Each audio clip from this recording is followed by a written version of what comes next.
Plugins are sort of like the apps that you have on your devices. Simple add-on programs from third-party developers that do something really specific. There are now almost 50,000 of these available for free on WordPress.org, and also premium plugins that you can buy to improve your site. They can add stuff like event calendars, share buttons, security and performance upgrades, or audio and video players. You'll find a plugin that does pretty much anything you need, and it's a powerful way to expand the features of your site and fully customize it. First, let's delete the 2 demo plugins that are here by clicking the red Delete and then OK to confirm.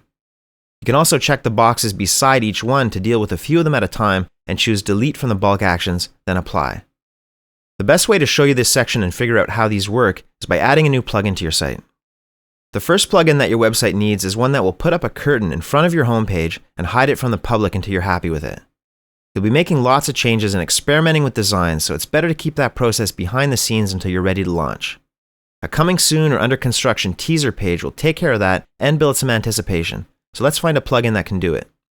Click Add New at the top of the screen. You can type whatever you're looking for into the search bar, but right now do a search for Coming Soon page. As you can see, we have hundreds of options and they've all been tested, rated, and ranked by the community. The best ones are usually near the top, but it's always important to click more details on anything you're interested in and try to find out as much information as possible about it. Go to the WordPress.org plugin page for more details, make sure it's being kept up to date, and read some of the recent reviews to see if everybody is happy. This EasyP Coming Soon page by Snap Creek Software is a good one, so click Install Now and wait for it to finish. When it's done, you'll be able to hit the Activate button, and it will then take you back to the Plugins tab where you can see that it's now been added. To delete this one like the others, you'd first have to click on Deactivate, and then you can hit the red Delete that appears. But we want to keep it activated and go to the Settings page for this plugin, so click on that. If you notice here in the left menu panel, when we installed the plugin, it added some new Coming Soon options under the WordPress settings. You can use that tab to get back here anytime without having to go through the Plugins page, and it's pretty common that a new plugin will add its own options and settings to this panel. You can do anything you want with your under construction page, but they've already set up a pretty good default version to get you started, so click the Preview tab to take a look. Now go back to the Style tab so that you can customize this a bit. The first section will let you pick what sort of background you want, and right now the type is set to Image with this photo of the cloud selected. You can also switch it to a solid color instead and pick which one you want from this box, then choose. To use your own custom background photo, set it back on Image, click Upload, and then select the file from your Bits and Pieces website folder. When it finishes loading, hit Choose Image at the bottom, and you'll see it appear under the default choices. You can play around with the content section of this page if you want to change fonts, sizes, upload a small logo, or change the email button. When you're done, always click Save Changes at the bottom, or Save and Preview to also see how it looks in the Preview tab. You'll be doing a lot of back and forth like this in WordPress, going between settings pages and previews as you tweak options, make adjustments, and experiment.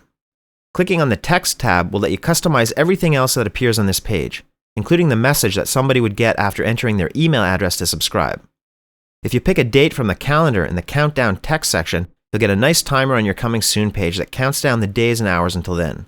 Make sure to click Save and Preview after making any changes. Normally you won't see this page at all because you'll be logged in when working on your site.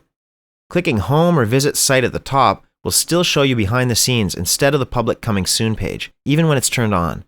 You would have to log out of WordPress and then visit your site to get the same screen that you see here in the preview. Click on Settings under the Coming Soon tab in your left sidebar.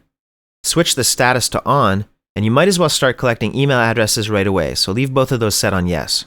Type in your social addresses if these are ones that you're using, but don't worry about anything else in the Advanced box. Just scroll down and save changes. If you click the Subscribers option under the tab on your left, you'll see a list of all the people who entered their email address and would like to hear more from you. You can eventually generate a CSV file from this with the Create Newsletter option, and that will easily plug them into whatever email service you decide to use. At this point, you already have everything you need for podcasting, so feel free to skip ahead to the next module if that's your priority right now. You can come back here in the future to get more into the visual design and add a few sections of content, but at least now you have a presentable one-page site that's even collecting emails. You could also use it as a simple event page with a countdown option turned on to help promote any gigs or releases that you might have coming up in the meantime. We'll be using more plugins later, but coming up next, let's check out the Pages section to start some real construction work on your website.